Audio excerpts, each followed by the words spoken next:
우리가 소망하고 하나님 앞에 믿음을 귀하게 올리는 대로 하나님께서 우리에게 놀라운 은혜를 주십니다. 오늘 들을 귀 있는 사람은 들으라 라는 제목으로 함께 하나님의 은혜 말씀을 나누도록 하겠습니다. 우리 본문 4절 말씀을 같이 한번 읽어보도록 하겠습니다. 4절 말씀 같이 한번 읽어보겠습니다. 시작. 많은 무리가 모여들고 각 마을에서 사람들이 예수께로 나아오니 예수께서 그들에게 비유를 통해 말씀하셨습니다. 아멘. 많은 무리가 모여들고 라는 부분에 한번 이렇게 밑줄을 그어주시고 한번 주목해 주시면 감사하겠습니다. 예수님의 말씀을 들으려고 많은 무리가 모여들었습니다. 수많은 사람들이 모여들었습니다. 네, 사랑하는 여러분, 오늘 이 많은 무리가 모여들었다라는 이 점과 이 많은 무리가 모여서 예수님께서 이 많은 무리들에게 어떻게 반응하셨는지의 그 모습을 함께 좀 보고자 하는데요. 분명한 사실, 놀라운 사실이 있습니다. 많은 무리가 모였는데 모인 이 많은 무리들이 모두 예수님의 제자가 되지는 못했다라고 하는 사실이에요. 사람들이 듣기는 원했습니다. 하나님의 말씀이 어떠한지 깨닫기는 원했습니다. 귀로 듣기는 원했지만 들은 것으로만 멈추었던 사람들이 너무나도 많았던 것 같아요. 우리가 한번 생각해 볼 점이 여기에 있는 것 같습니다. 사랑하는 여러분, 하나님의 말씀을 듣지만 듣는 것도 굉장히 중요하지만 듣는 것만으로는 내가 믿음의 사람이 되지는 못한다라고 하는 사실이에요. 듣는 것으로만 그쳐서는 안 된다라고 하는 사실이죠. 그래서 야고보서에서 야고보 기자는 이렇게 말씀을 기록하고 있는데요. 야고보서 2장 26절 말씀 개역개정 번역으로 같이 한번 읽어보도록 하겠습니다. 야고보서 2장 26절 한번 같이 읽어보겠습니다. 시작. 영혼 없는 몸이 죽은 것 같이 행함이 없는 믿음은 죽은 것이니라. 아멘. 죽은 믿음이 있다는 거예요. 살아있는 믿음이 있다는 거예요. 여러분, 죽은 믿음은 어떤 믿음이라고 성경이 말하고 있습니까? 행함이 없는 믿음. 내가 믿고 있는 바를 실천하지 않는다면, 행하지 않는다면 그것은 하나님 앞에서 옳지 않은 믿음이다. 죽은 믿음이다라고 성경이 기록을 하고 있는 거죠. 믿음의 사람은 누구인가? 하나님의 말씀을 듣는 것과 행하는 것이 일치하는 사람이 믿음의 사람입니다. 오늘 여기 계신 여러분 진심으로 축복합니다. 하나님의 말씀을 듣고 들은 대로 행하는 일치하는 믿음의 삶을 보이시는 저와 여러분의 삶이 되시기를 주님의 이름으로 축복합니다. 아멘. 말씀을 통해서 용서하라는 깨달음을 들었어요. 깨달았어요. 용서해야겠다. 그런데 그것을 듣고 깨달은 것만 멈춘다면 그것은 하나님 보시기에 아름다운 믿음이 아니라는 거죠. 어떤 사람을 향해 용서의 마음에 대해서 하나님께서 깨달음을 주셨다면 그것을 실천해야 됩니다. 그것이 진짜 말씀을 듣는 자의 삶이 아니라 말씀을 듣고 행하는 제자의 삶이 될 수 있다라고 하는 사실이죠. 많은 사람이 예수님의 말씀을 들으려고 나왔지만 듣기만 하고 행하지 않는 자들에게 안타까운 마음을 가지고 예수님께서 새로운 방법으로 말씀하셨어요. 그것은 어떤 방법이냐면 비유라는 방법을 통해서 사람들에게 예수님께서 말씀을 전하셨죠. 여러분, 비유라는 것은 무엇입니까?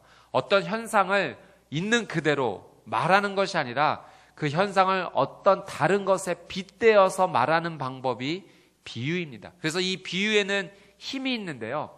이 비유를 온전하게 완전하게 깨닫게 되면 정말 이것은 원래 그것을 설명하는 것보다 더 놀라운 깨달음을 주고 힘을 주는 영향력이 있습니다. 그런데 이 비유를 잘 이해하지 못한다면 아예 무슨 말인지 깨닫지 못하는 상황이 펼쳐지죠. 예수님께서 많은 사람들에게 비유를 통해 말씀해 주셔서 씨 뿌리는 비유의 이야기를 해 주셨습니다. 그리고 이 비유의 끝에 이렇게 외치셨던 거죠. 우리 8절 말씀 같이 한번 읽어보도록 할까요? 8절 말씀 같이 읽어보겠습니다. 시작. 또 다른 씨는 좋은 땅에 떨어져 자라나 100배나 많은 열매를 맺었다. 예수께서 말씀을 마치고 큰 소리로 외치셨습니다. 들을 귀 있는 사람은 들으라. 예수님께서 비유를 말씀하시고 들을 귀 있는 자는 들으라라고 간절하게 외치셨습니다. 어떤 의미입니까? 예수님께서 이게 심리적으로 우리에게 접근해 주신 것 같아요. 이 당시 말씀을 듣는 자들에게 들을 귀 있는 자, 귀가 있다면, 들을 수 있다면 이걸 들어야 된다라고 심리적으로 접근을 하신 것 같으세요. 제가 예전에 한 영상을 이렇게 본 적이 있는데요. 전단지를 나누어주는 아르바이트를 하는 분의 영상이 이렇게 찍힌 것을 보게 됩니다. 보통 전단지를 나누어 주시는 분들은 어떻게 나누어 주죠? 아주 적극적으로 이거 한번 읽어보십시오. 아주 좋습니다 하고 적극적으로 나누어 줘요. 사람들이 잘 받습니까? 잘 안 받아요. 그냥 지나치기 일쑤입니다. 그런데 이 아르바이트를 하는 분은 새로운 방식으로 전단지를 나눠주고 있는 거예요. 인형 옷을 입고 구석에 이렇게 얼굴을 구석을 향해서 이렇게 마치 처박혀 있는 듯한 모습을 하고 있고 한 손을 전단지를 내서 이렇게 하고 내밀고 있는 것입니다. 지나가던 사람들이 이게 뭔가 하고 다가와서 그 전단지를 받아가요. 또 꽤 많은 사람들이 받아가는 거예요. 그 영상을 보고 참 재밌었습니다. 이거 받아가십시오 그러면 안 받아가요. 그런데 받던지 말던지 손을 내밀고 있으니까 와서 그 전단지를 받고 인형을 한번 쓰다듬고 해서 엄청나게 그 전단지를 받아가는 것을 보았습니다. 자, 이 심리죠. 사람의 심리. 그러니까 예수님께서도 비유로 말씀하시면서 이거 무슨 뜻일까? 도대체 어떤 의미가 있을까? 사람들에게 궁금증을 일으키면서 들을 귀 있는 자는 들어라. 그러니까 이런 마음, 제가 그 자리에 있었으면 이런 마음이 들었을까요? 도대체 예수님의 이 말씀이 어떤 말씀일까? 깨닫고 싶다. 알고 싶다. 더 적극적으로 예수님이 말씀하신 이 부분을 이해하고 싶다라고 달려들었을 것 같습니다. 아마 예수님께서 그런 간절한 마음으로 말씀하신 것 같아요. 들을 귀 있는 자는 들어라. 여러분, 어쩌면 예수님의 이 말씀은 경고예요. 그렇지 않습니까? 꼭 들어야 된다. 깨달아야 된다. 듣지 않고 깨닫지 않고 이해하지 못한다면 안 된다라고 강력하게 말씀해 주시는 경고입니다. 이 경고에는 무엇이 담겨져 있는가? 아주 간절한 요청이 담겨져 있는 거예요. 제발 깨달았으면 좋겠다. 많은 예수님의 이야기를 들어온 사람들에게 그저 내가 하는 이야기만 듣는 삶으로 그치지 말고 이 말씀을 듣고 행하는 제자의 삶이 되었으면 좋겠다라고 예수님께서 강력하게 외치신 것입니다. 오늘 예수님의 이 강력한 요청, 경고가 우리의 삶 가운데도 살아있는 하나님의 말씀이 되기를 주님의 이름으로 축복합니다. 여러분, 듣기만 해서는 안 돼요. 물론 듣는 것도 소중해요. 잘하는 것입니다. 그런데 그 정도 이제 수준에서 한 번 더 뛰어넘을 수 있어야 돼요. 듣는 것으로만 그치는 인생이 아니라 오늘 예수님께서 이 비유를 누구에게 설명해 주고 있습니까? 제자들에게 너희에게는 하나님 나라가 어떠한지 이미 알려졌다라고 말씀해 주고 있어요. 제자들은 듣고 깨닫고 행하는 자들입니다. 우리의 신앙이 한 단계 올라가야 돼요. 어느 정도 그냥 오늘 좋은 하나님 말씀 들었다. 그렇지, 하나님 말씀은 이런 거지라고 아는 정도의 신앙이 아니라 그것을 뛰어넘어 행함이 있는 하나님 말씀대로 사는 바로 그 삶이 제자의 삶인 줄 믿습니다. 오늘 바로 여러분의 삶이 무리의 삶이 아니라 제자의 삶이 되기를 주님의 이름으로 축복합니다. 아멘. 그래서 들을 귀 있는 자는 들으라 예수님께서 우리에게 말씀해 주셨어요. 예수님의 이야기, 예수님의 비유 이야기를 한 번 더 보고자 합니다. 예수님께서 씨 뿌리는 자 비유를 말씀해 주셨어요. 총 4가지 땅이 등장을 합니다. 첫 번째 땅은 어떤 땅입니까? 길가입니다. 두 번째 땅은 어떤 땅이죠? 바위입니다. 돌짝밭, 바위예요. 세 번째 땅은 어떤 가시덤불이 덮여있는 땅. 네 번째 땅은 좋은 땅. 이 총 4가지 땅이 등장을 합니다. 우리 첫 번째 땅부터 같이 한번 살펴보도록 할까요? 우리 12절 말씀 같이 한번 읽어보겠습니다. 시작. 길가에 떨어진 것은 하나님의 말씀을 들었으나 마귀가 와서 그 마음에서 말씀을 빼앗아 가는 바람에 믿지 못하고 구원받지 못하는 사람들이다. 여러분, 길가라는 것은 말 그대로 많은 사람들이 다니는 길입니다. 수많은 사람들이 그 땅을 밟고 지나가니 그 땅이 어떻게 되었나요? 아주 굳어버렸습니다. 딱딱하게 굳어버렸습니다. 그래서 그 땅에 씨앗이 떨어졌지만 너무나 굳은 나머지 이 씨앗이 들어갈 틈조차 그 땅 가운데는 여유가 없었던 거예요. 씨앗이 땅에 들어가야지만 역사가 일어나는데 아예 그 씨앗이 땅 속에조차 들어가지 못하도록 막혀져 있는 땅이 길가입니다. 딱딱하게 굳어 있는 마음을 의미하죠. 그러니 씨앗이 땅속에 들어가지 못하니 마귀가 와서 그 씨앗을 가로채 빼앗아 간다라고 예수님께서 말씀하고 계십니다. 사랑하는 여러분, 우리의 마음이 열려져야 돼요. 마음이 열려지지 않으면 어떠한 말도 다 튕겨져 나갑니다. 내가 어떤 사람의 이야기를 들을 때 그 사람을 향한 열려있는 마음이 있다면 그 사람의 마음을 이해하고 그 사람의 말에 의미하는 바를 우리가 이해하게 돼요. 그러나 아예 처음부터 듣지 않겠다, 닫아버리겠다, 마음이 굳어지고 딱딱해지면 아무리 어떤 이야기를 하든 한들 그 말이 영향력을 끼치지 않습니다. 제가 예전에 한 형제의 고백을 그 웹상에서 한번 본 적이 있는데요. 참 좋은 고백이라고 생각이 들었어요. 군 생활을 하고 있는 형제의 고백이었어요. 이런 이야기를 좀 적었습니다. 군인들의 특징이 있죠. 제대 날짜를 반드시 기억하고 있다는 거예요. 그리고 카운트합니다. 오늘은 며칠 남았다, 며칠 남았다. 그래서 주변에서 이렇게 놀리기도 하죠. 그날이 올 것 같아?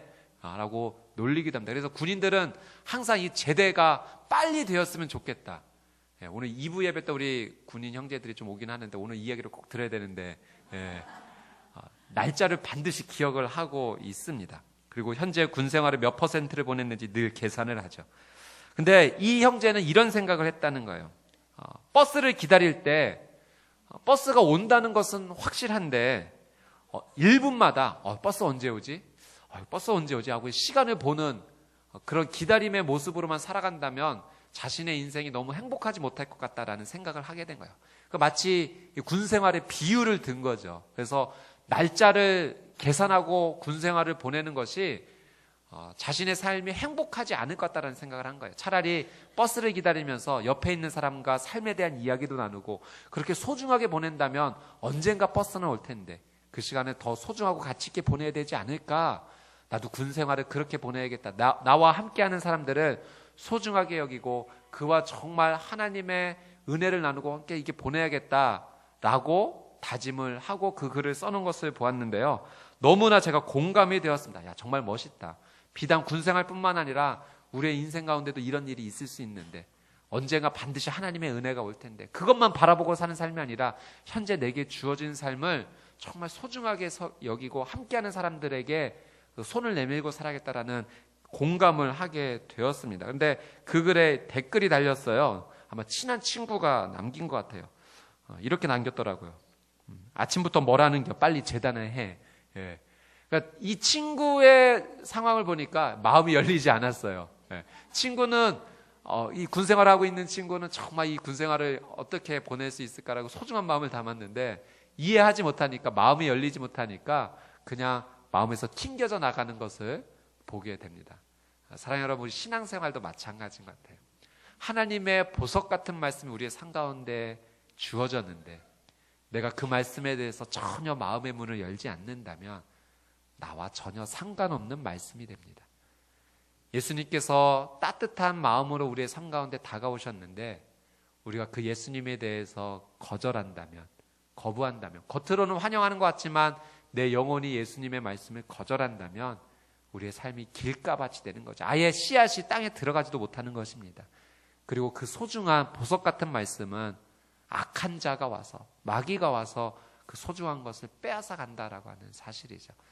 사랑하는 여러분, 축복합니다. 항상 하나님 앞에 마음이 열려있는 푹신푹신한, 언제든 씨앗이 떨어지면 그 씨앗이 들어갈 수 있는 열려있는 마음이 되기를 주님의 이름으로 축복합니다. 아멘.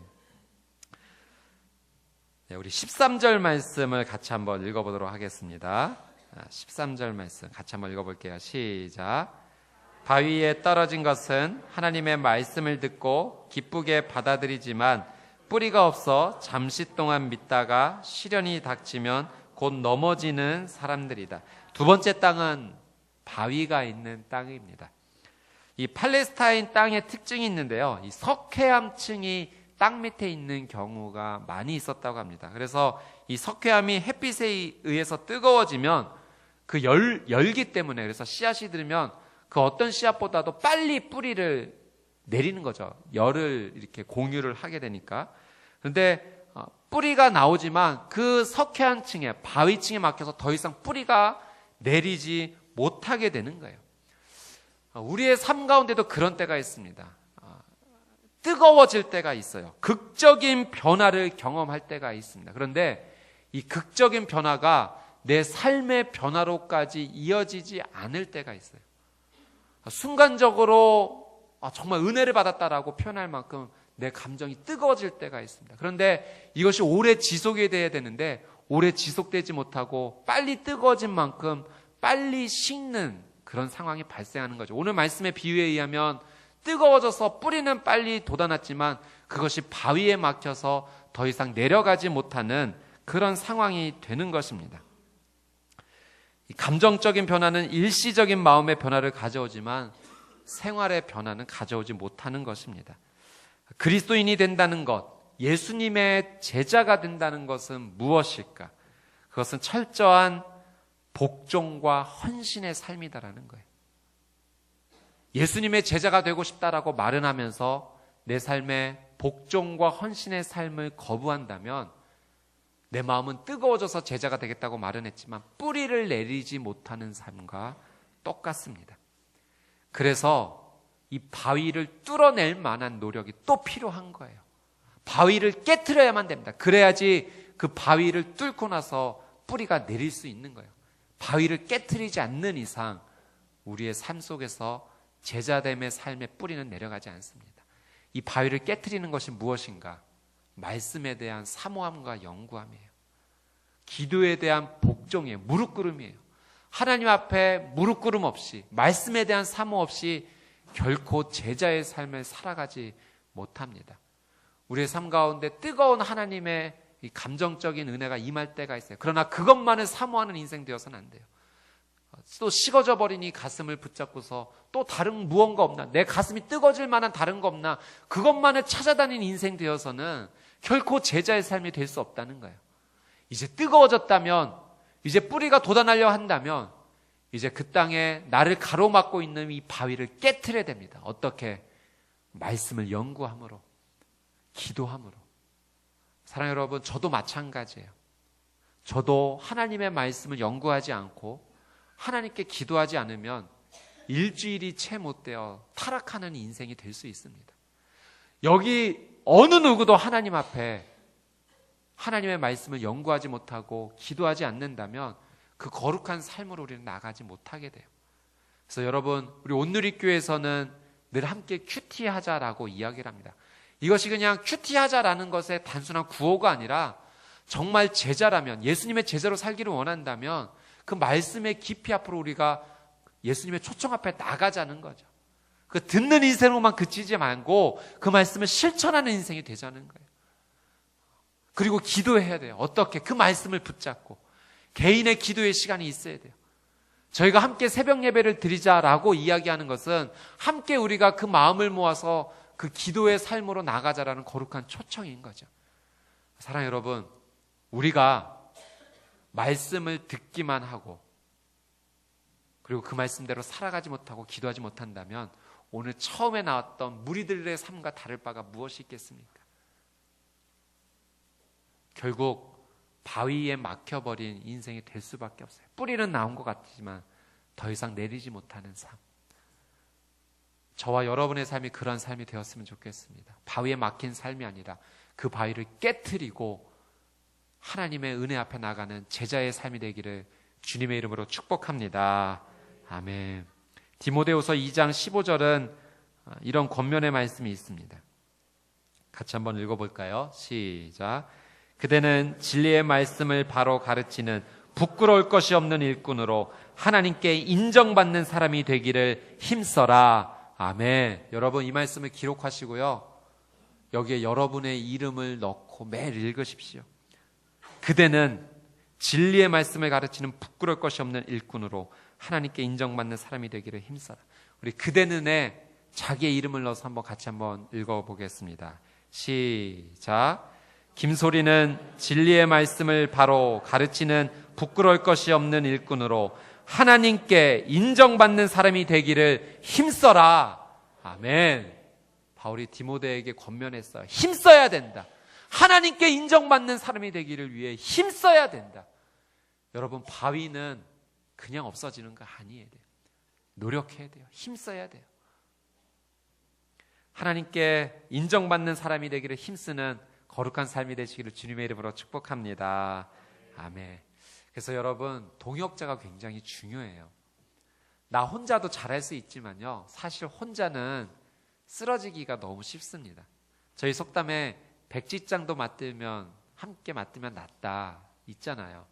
혼자보다 둘이 낫고요. 성경에도 삼겹줄은 끊어지지 아니한다. 그래서 이 교회 공동체가 굉장히 중요하고요. 우리가 함께 모이는 순회 공동체가 너무나도 중요합니다. 그래서 여러분, 이제 교회를 결정하시고 또 아직 순 공동체에 참여하지 못하시는 분이 계시다면 한번 이 기회에 용기를 내십시오. 그리고 함께 동역자와 함께 손잡고 나가십시오. 그러면 함께 뿌리를 낼 수 있고 바위를 뚫어낼 수 있는 힘이 생기는 거예요. 동역자와 함께하는, 거룩한 교회에 함께하는 삶이 되시기를 주님의 이름으로 축복합니다. 아멘. 우리 14절 말씀을 같이 한번 읽어보도록 할게요. 같이 읽어보겠습니다. 시작. 가시밭에 떨어진 것은 하나님의 말씀을 들었으나 이 세상의 걱정과 부와 쾌락에 사로잡혀서 자라지 못하고 온전한 열매를 맺지 못하는 사람들이다. 아멘. 세 번째 땅은 어떤 땅입니까? 가시밭입니다. 가시밭은요, 한마디로 표현하면 믿지 못할 땅입니다. 이 가시, 겉에 나와 있는 가시를 치워서 좋은 땅이 되는 것처럼 보여도 좋지 못한 땅이죠. 왜냐하면 아직 그 땅 가운데 가시떨기의 뿌리가 남아있기 때문에 그렇습니다. 이미 다른 뿌리가 있는 거예요. 그것은 좋은 씨앗이 심겨져서 자라나는 것보다 훨씬 더 강하고 빨리 자라나는 나쁜 뿌리입니다. 좋은 씨앗이 자라는 것을 막아버리죠. 그래서 이 가시밭 신앙은요, 말씀 중심의 신앙이 아닙니다. 말씀은 그냥 부가적으로 따라오는 것일 뿐입니다. 말씀을 내 중심에서 밀어내는 것, 말씀이 온전히 뿌리 내리고 자라도록 막아내고 그것을 밀어내는 것이 가시밭 상황, 마음입니다. 가시밭이 성경은 이 세 가지를 표현하는데, 첫 번째는 걱정, 두 번째는 부, 세 번째는 쾌락. 걱정, 그다음에 돈의 유혹, 재물의 유혹, 세 번째는 쾌락의 유혹에 대해서 이야기하고 있습니다. 사랑 여러분, 걱정이 말씀이 뿌리 내리지 못하도록 막아선다는 거예요. 내가 내 삶 가운데 가지고 있는 염려와 걱정의 문제가 말씀이 자라나는 것을 방해한다는 것입니다. 걱정은 초조하게 하죠. 걱정은 내 삶을 분노하게 만듭니다. 걱정은 내 마음을 분산시켜요. 그래서 내 마음 가운데 이 걱정의 문제가 있다면 하나님 앞에 이것을 맡겨드리고 먼저 해결을 해야 됩니다. 그래야 말씀이 자라나도록 내 마음의 밭을 가꿀 수가 있는 것입니다.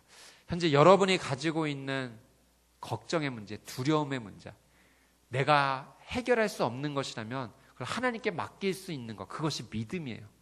하나님, 내 힘으로는 여기까지입니다. 그러니 내 힘으로 해결할 수 없으니 하나님께서 은혜를 베풀어 주십시오. 구약 시대에 제가 예전에 이제 우리 함께 큐티하면서 나눴던 주목해 볼 만한 인물 가운데 노아의 삶을 한번 보게 되었는데요. 노아가 500세가 되었을 때 셈과 함과 야벳을 낳았다라고 성경이 기록을 하고 있더라고요.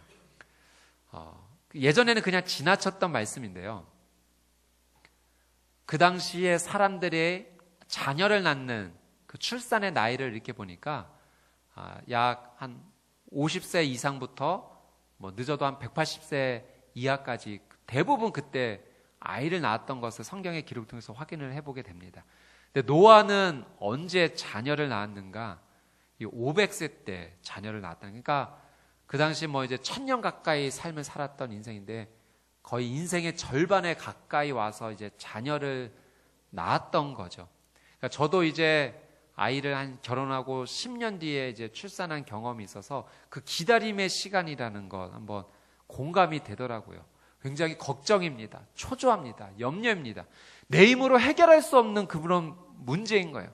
여러분, 마찬가지로 우리의 삶 가운데 내 힘으로 해결할 수 없는 걱정의 문제가 있을 수 있어요. 초조하게 만들고 다른 사람들은 이런 모든 은혜를 누리는데 왜 나만 이런 은혜를 누리지 못하는가라는 그 아픔이 내 삶을 무기력하게 만들고 힘들게 하는 것들이 있습니다. 근데 이 노아를 성경은 어떻게 표현하는가? 당대 완전한 자요 의인이다라고 이야기를 하고 있어요. 어떻게 그런 삶이 가능했는가? 노아가 하나님의 말씀에 순종해 방주를 만들고 그 방주에서 나오기까지 일주일에 한 번씩 새를 보내서 확인하는 모습을 볼 수가 있죠. 저는 노아의 삶이 훌륭하다고 느꼈던 게 일주일에 한 번씩 새를 보내 확인했다라는 것이 어떤 의미인가? 그가 일주일을 기억했다는 거죠. 그것은 어떤 의미입니까? 안식일을 지켰다는 거예요. 안식일을 거룩하게 지켜서 예배하는 인생 살았다는 거예요. 여러분, 내가 해결할 수 없는 삶의 문제는 하나님께 드리는 것이 맞습니다. 그래야 믿음의 사람이 되는 거예요. 당대 완전한 자 의인은 그냥 태어나는 것이 아닙니다. 사랑하는 여러분, 축복합니다. 왜 걱정이 안 되겠어요? 왜 염려가 안 되겠어요? 그러나 그 걱정과 염려의 문제도 하나님께 맡겨드리며 예배하는 삶이 되시기를 주님의 이름으로 축복합니다. 반드시 하나님의 은혜가 임할 것입니다. 그런 믿음을 주님 앞에 올려드리며 나아갈 때 비로소 하나님의 말씀의 씨앗이 내 삶 가운데 자라나기 시작하는 거예요. 두 번째는 돈의 유혹, 재물의 유혹이 가시덤불이 될 수 있다라고 성경이 이야기를 하고 있죠. 왜 그것이 하나님의 말씀이 자라나는 것, 믿음이 자라나는 것을 방해하는가? 재물은, 돈은 이런 기능이 있습니다. 이것은 하나님께서 우리에게 맡겨주신 것인데 올바로 사용하면 됩니다. 그런데 이 돈에 대해서 우리가 유혹을 받게 되면 이렇게 돼요. 의존적인 사람으로 만들어버립니다. 돈에 대해서 의존적인 인생이 되어버리게 돼요. 돈에 대해서 집착하게 되면 하나님을 의지하는 인생이 아니라 내게 이런 재물이 있으니까 내 인생은 든든해. 그래서 하나님보다 그것을 더 의지하는 삶으로 빠질 수 있는 유혹이 있다라고 하는 사실이죠. 여러분, 돈은 사용해야 될 대상이지 의지할 대상은 아닙니다. 내게 재물이 있다면 이것은 하나님께서 맡겨주신 것이니까 사용해야 되지라고 바라볼 것이지 내가 이것이 있으니까 안심이 돼, 괜찮아, 걱정 안 돼 라고 그것을 의지하는 것으로 바라봐서는 안 된다는 거죠. 혹시라도 그런 마음의 부분이 있다면 그것을 빨리 제거하는 것, 그것이 가시덤불을 제거하는 것이라고 성경이 이야기를 합니다. 사단은 우리에게 늘 그것을 뒤바꿔 얘기하죠. 돈은 의지할 만한 것이라고 자꾸 그것을 착각하게 만들고 거기서 집착하게 만듭니다. 돈은, 재물은 편안하게 사는 방향과 멋대로 사는 방향으로 우리를 자꾸 인도하려고 해요. 이렇게 사는 게 편안한 인생이야, 이렇게 사는 것이 멋있는 인생이라고 우리를 인도합니다. 그런데 그 길은 하나님이 원하시는 길이 아니에요. 인생은 어떤 삶이 되어야 되는가? 편안을 추구하는 인생이 아니라 평안을 추구하는 인생이 되어야 됩니다. 여러분, 축복합니다. 편안한 삶을 추구하는 것이 아니라 하나님 주시는 평안을 사모하는 인생이 되기를 주님의 이름으로 축복합니다.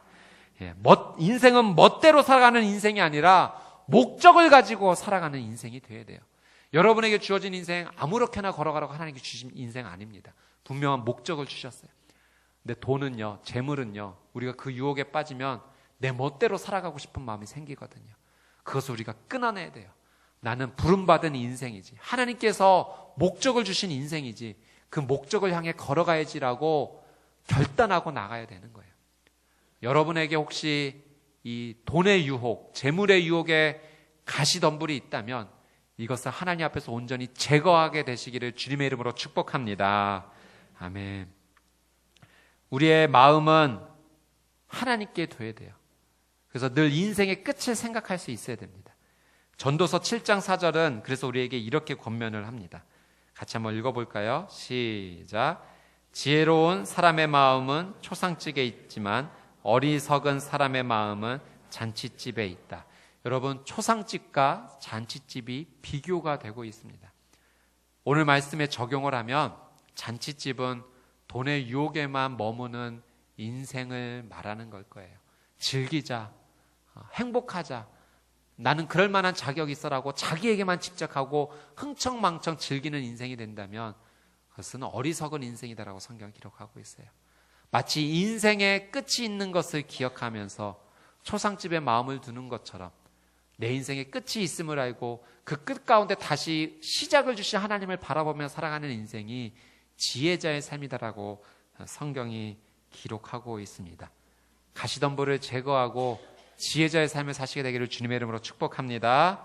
아멘. 세 번째 가시떨기는 쾌락의 유혹이에요. 쾌락의 유혹은 하나님 말씀대로 살아가는 삶을 밀어냅니다.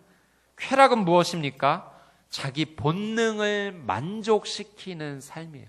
그렇다고 여러분, 내 본능을 무조건 만족시키지 말고 살아가라라는 것이 아니에요. 적절하게 절제가 필요하다라고 하는 것입니다. 하나님께서 우리의 삶을 주셨고 이 삶을 충분히 즐거워하고 살아가라고 하나님께서 맡겨주신 인생입니다. 그런데 그 본질을 망각하고 그냥 내 본능에만 충실하고 살아가려고 한다는 것은 그래서 하나님 앞에 옳지 않다라고 하는 거죠. 혹시 내 삶 가운데 본능에만 충실하려고 하는 삶의 모습이 있다면 우리가 그것을 하나님 앞에 온전히 드려야 될 거예요. 하나님께서 그것을 끊어주시기 위해서 하나님 앞에 믿음으로 올려드려야 될 것입니다. 저희 교회 집사님 가운데 제가 함께 대화를 나누다가 굉장히 큰 도전이 되었던 삶의 이야기를 들은 적이 있습니다. 이분이 이제 회사 생활을 이렇게 하시면서 그 회장님의 권유로 운동을 이제 배우게 됐는데 골프를 이제 배우게 되었습니다. 근데 이제 참 어려운 운동이라고 느껴졌는데 이제 열심히 레슨을 받고 하면서 이 운동을 통해서 참 교훈을 많이 받으신 거예요. 야, 참 인생을 배우는 것 같다. 참 그리고 이 운동을 통해서 몸도 건강해지고 행복도 느끼고 이런 상황이 되었습니다. 근데 어느 날 이분이 신앙적으로 좀 깨닫게 된 거예요. 그게 무엇이냐면 내가 하나님을 더 사랑하는 것보다 회사를 조금 더 중요하게 여기고 내가 이 운동을 더 좋아하는 것은 아닐까라는 이 신앙의 찔림이 오신 거예요. 이게 어떤 것을 통해서 느껴지셨냐면 이 주일날 그 회장님의 이제 요청이 있는 거죠. 라운딩을 함께 나가자. 그러면은 이제 12시에 약속을 했으면 이제 거기에 이제 나가기 위해서 아침 일찍 이제 다른 예배 처소를 찾아서 예배를 드리고 거기에 이렇게 함께 했는데 가만히 생각해 보니 중심이 예배보다는 내가 여기에 더 가 있는 것이 아닌가라는 이 마음의 신앙에 대한 찔림이 오신 거예요. 그래서 그날부터 결단을 하신 거예요. 이게 참 좋은 운동이고 골프가 나쁜 것은 아니지 않습니까? 좋은 거고 유익하지만 그러나 내가 아직 하나님을 사랑하는 것에 대해 우선순위가 바뀌었으니까 이것이 정립되는 순간까지 내가 이것을 끊겠다라고 하셔서 그 다음부터 요청이 있으면 지혜롭게 잘 얘기해서 그렇게 행하지 않고 주일은 온전하게 하나님께 예배드리는 삶으로 나가고 계시다라는 고백을 들었습니다. 제게 그것이 얼마나 큰 도전이 되고 감동이 되었는지 모릅니다. 우리의 삶 가운데 나쁜 것이 아니에요. 그 자체가 귀하고 좋은 것입니다. 그런데 그것을 바라볼 때 혹시 내가 하나님보다 혹시 이것을 더 귀하게 여기고 있지는 않는가? 만약 그것에 대한 찔림이 있다면 나는 어떻게 행동할 것인가? 여러분, 이것은 우리 모두에게 해당되는 문제입니다. 혹시 그것을 이 정도는 괜찮겠지 하고 방치해버린다면 어느덧 가시덤불이 슬금슬금 자라나는 모습이 될지도 모르겠어요. 여러분, 모든 것을 다 끊고 수도사처럼 살아가라는 말씀이 결코 아닙니다. 하나님께서 우리에게 주신 것들을 충분히 즐길 수 있어야 돼요. 그러나 그것이 하나님보다 우선순위 되어서는 안 된다는 거죠. 신앙의 지혜가 필요하고 절제가 필요합니다. 사랑하는 여러분, 축복합니다. 쾌락의 유혹이 있는 이 가시덤불, 하나님 앞에서 온전히 믿음으로 정리하며 믿음의 결단 있는 삶을 사시게 되기를 주님의 이름으로 축복합니다. 아멘. 15절 말씀 같이 한번 읽어보도록 하겠습니다. 15절 말씀 시작. 그러나 좋은 땅에 떨어진 것은 착하고 좋은 마음으로 하나님의 말씀을 들은 뒤 그 말씀을 굳게 간직하고 인내해 좋은 열매를 맺는 사람들이다. 아멘. 좋은 땅은 어떤 땅인가? 하나님의 말씀을 들은 뒤에 이 모든 네 가지의 땅이 하나님의 말씀 듣는 것은 동일합니다. 네, 좋은 땅은 하나님의 말씀을 들은 뒤에 굳게 간직하고 인내하는 사람이다. 여러분, 좋은 땅에 씨앗이 심겨졌다고 해서 바로 싹이 납니까? 그렇진 않아요. 잘 간직하고 인내할 때 결국 싹이 트고 열매를 맺는 법입니다. 말씀을 듣고 굳게 간직한다는 것은 어떤 의미일까? 저는 이런 묵상이 되었습니다. 그것을 잘 소화해내는 것이다. 여러분, 같은 어떤 음식을 먹더라도 이 음식을 먹을 때 어떤 마음으로 먹느냐에 따라서 참 다릅니다. 한 실험이 있는데요. 나중에 여러분도 꼭 한번 해보셨으면 좋겠어요. 저도 해보진 않고 그냥 이 실험이 진행되었다는 것을 이제 듣고 그리고 사진으로 이제 확인을 해보게 되었는데, 처음에는 일본에서 이 실험이 한번 진행이 됐고, 그래서 한국에서도 여러분들이 한번 이걸 해봤는데, 그분들이 이제 사진을 올리신 것을 제가 보게 되었는데요. 유리병 속에, 깨끗한 유리병 속에 밥을 좀 이렇게 놓고, 한 병에는 좋은 말을 써붙였어요. 사랑해, 축복해. 그리고 다른 병에는 너 나빠, 미워, 이런 나쁜 말들을 붙여놨고, 다르게 대했습니다. 여러분 많이 들어보셨을 거예요. 많은 시간이 지나고 나서 그 밥에 곰팡이가 폈는데, 좋은 말을 한 곰팡이는 흰 예쁜 곰팡이가 있나요? 어쨌든 흰 예쁜 곰팡이가 피어났고, 나쁜 말의 병 속에는 색깔도 어둡고 좀 그런 나쁜 곰팡이가 피었다는 거예요. 그래서 뚜껑도 열어보고 했더니 이 흰 곰팡이는 마치 쌀에 이게 부패되었으니까 막걸리 같은 냄새가 난다라고 기록이 되어 있더라고요. 좋은 향기가 났는데 이 병은 그렇지 않다라는 기록. 한번 사진 한번 보여주시겠어요? 네. 이게 흰 곰팡이가 피어나는 거죠. 여기에 사랑해 이렇게 적어놨고, 안을 확인해 봤더니 다음 사진, 이렇게 이런 곰팡이가 피었고요. 또 두 번째, 이거는 나쁜 말을 적어놓은 병입니다. 또 한번 뚜껑을 열어볼까요? 이렇게 어두운 색깔. 여러분, 그러니까 이것을 통해서 좀 이런 생각이 들었어요. 우리가 같은 음식을 먹더라도 내가 감사의 마음, 정말 기쁨의 마음을 가지고 이 음식을 내가 먹으면 어떻게 될까? 같은 음식을 먹더라도 불평의 마음, 불만의 마음, 미움의 마음을 갖고 먹으면 어떻게 될까? 다른 거예요.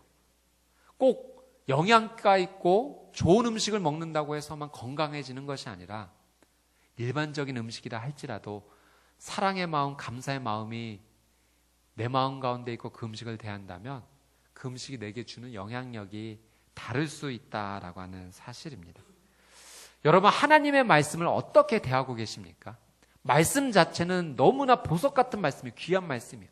그러나 이 말씀을 대할 때 내가 정말 소중히 여기고 귀하게 여기고 감사하게 여기고 있는가? 하나님 정말 내게 주신 말씀으로 귀하게 여기고 있는가? 그런 태도와 그렇지 않은 태도, 마치 하나님의 말씀을 잔소리 정도로만 여기는 그런 태도로 말씀을 받아들인다면 이것은 전혀 다른 결과를 낼 수 있다라고 하는 사실이죠. 제가 좀 전에 노아의 삶에 대해서도 잠깐 나누었지만, 노아는 정말 하나님의 말씀대로 예배하며 살아갔던 인생, 그래서 정말 모든 인류가 멸망받는 가운데도 구원받았던 인생 아닙니까? 근데 참 재미있죠. 성경은 참 놀랐습니다. 노아의 이 구원방주 사건 이후에, 노아가 600세가 되고 난 이후에 노아의 실수를 기록해요. 그가 포도주를 가까이에서 그 부끄러움을 보여주는 실수의 장면을 성경이 기록합니다. 만약 저와 여러분이라면 이 성경을 의도적으로 편집할 마음이 좀 있다면 그걸 기록했을까요? 안 했을 것 같아요. 그냥 노아는 끝까지 좋은 사람으로 남겨놨을 것 같아요. 그런데 당대 완전한 자 의인도요, 실수할 수 있다는 거예요. 하나님 앞에 올바로 서지 않으면. 여러분, 참 재밌는 사실은 600세 이후에 노아의 350년을 더 살았는데요, 그 이후의 기록은 자세히 기록되어 있지가 않습니다. 그렇게 하나님 앞에 은혜를 입고 완전한 자도 하나님의 말씀에 온전히 순종하며 살아가냐 순종하지 않는 삶에 따라서 차이가 있을 수 있다는 거예요. 하물며 우리는 어떻겠습니까?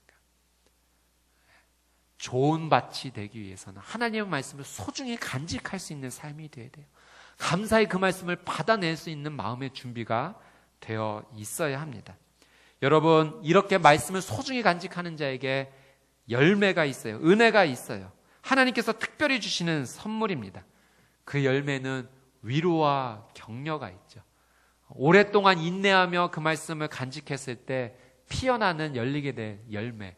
네, 그 열매는 30배, 60배, 100배. 오늘 말씀은 100배 열매가 열릴 것이다 라고 성경이 기록을 하고 있습니다.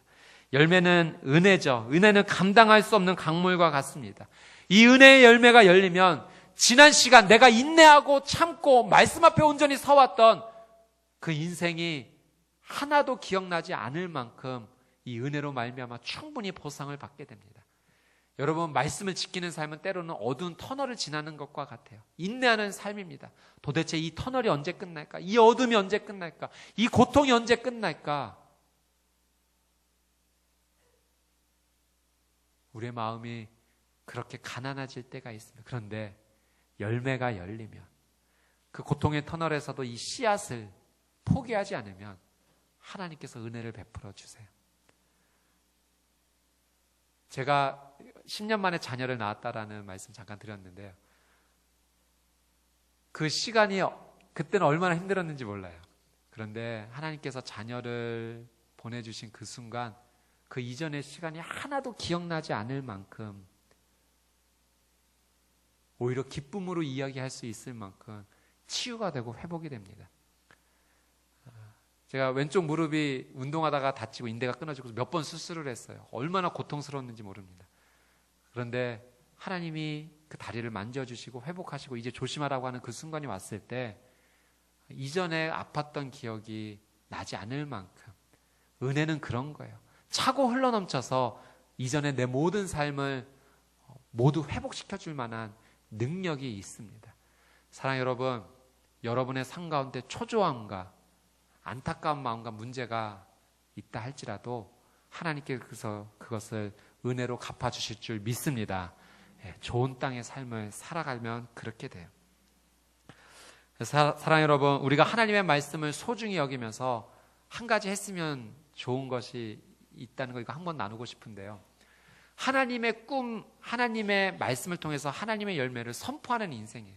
아직 내 인생 가운데 열매가 열리지는 않았지만 그러나 이 말씀을 소중하게 여기면서 내 인생 가운데 이런 열매가 열릴 거야 선포하는 거예요. 하나님께서 나한테 이런 은혜 주실 거예요 라고 선포하는 그 인생 가운데 하나님께서 그 믿음대로 인도해 주시는 거죠. 저희 평택 온누리교회가 그런 교회 되었으면 좋겠어요. 하나님께서 은혜를 주시는 그 말씀을 붙잡고 이 말씀을 통해 반드시 열매가 열리게 될 것이다. 그래서 저희가 새벽 기도 위해서 함께 기도하고 있죠. 여러분과 함께 많이 나눴지만 이건 정말 하나님의 꿈을 이루어드리기는 우리의 기도의 삶이 되기를 원하는 마음입니다. 그래서 같이 외쳤으면 좋겠어요. 같이 기도했으면 좋겠어요. 하나님, 이 교회 100명의 새벽 기도 용사를 세워주실 줄 믿습니다. 그렇게 선포했으면 좋겠어요. 아직 이루어지진 않았지만 그때가 언제인지는 모르지만 믿음으로 선포하는 거예요. 그래서 옆에 있는 분들한테도 새벽 예배 나와 라고 막 그렇게 선포했으면 좋겠어요. 당신은 나와? 아니, 나는 나오진 않지만 당신이라도 일단 나와. 선포하는 거예요. 그런데 그것이 하나도 어색하지 않는 기쁨과 축복이 되는 우리 평택 온누리교회 차세대 강예배 100명의 예배 인원이 세워질 줄 믿습니다. 저는 이걸 위해 기도하고 있어요. 왜? 하나님 주신 비전이 있어요.